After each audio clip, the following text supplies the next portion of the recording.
রঙিন জলে ভেসে গেল একটি সোনার সংসার। মদমত্ত স্ত্রীর হাতে মেয়েদের সামনেই নৃশংসভাবে খুন হলো মদমত্ত স্বামী। বাবা চলে গেলেন না ফেরার দেশে, মা চলে গেল পুলিশের হাতে, রেখে গেল দুটি অসহায় নাবালিকা কন্যা সন্তান তানিয়া এবং সানিয়াকে। ঘটনা রাত আনুমানিক 11:30 নাগাদ সাবরুম থানার অধীনে মানিকগড় এলাকায়। কখনো বা একসাথে, কখনো বা আলাদাভাবে মদ্যপান করে বাবা সঞ্জীব রায় এবং মা জয়ন্তী নম রায়, এবং দুজনের ঝগড়াঝাটি হলো সংসারের নিত্যদিনের রুটিন।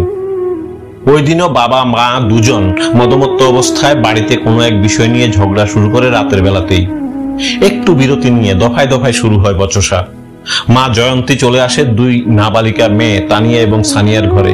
কিছুক্ষণ পর স্বামী সঞ্জীবও চলে আসে সেই ঘরে।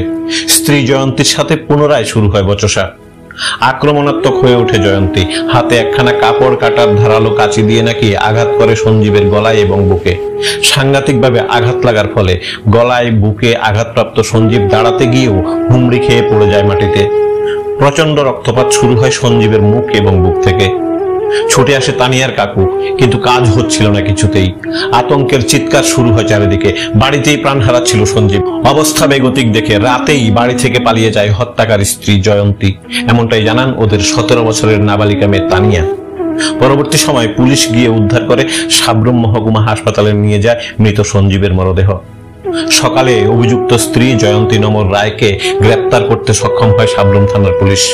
তদন্তে নামে পুলিশ এবং ফরেনসিক টিম। তদন্ত সাপেক্ষে উঠে আসবে মূল তথ্য, কিন্তু সাপ কথা একটাই, ঘোলা জলের অভিশাপে দ্বাদশ শ্রেণীর তানিয়া এবং প্রথম শ্রেণীর সানিয়া, দুটি অসহায় মেয়ে, জীবনের একমাত্র ভরসা বাবা মাকে হারিয়ে আগামী দিন থেকে কিভাবে জীবন কাটাবে সেটা ভাবতে গিয়েই চোখ ঝাপসা হয়ে আসছে সবার।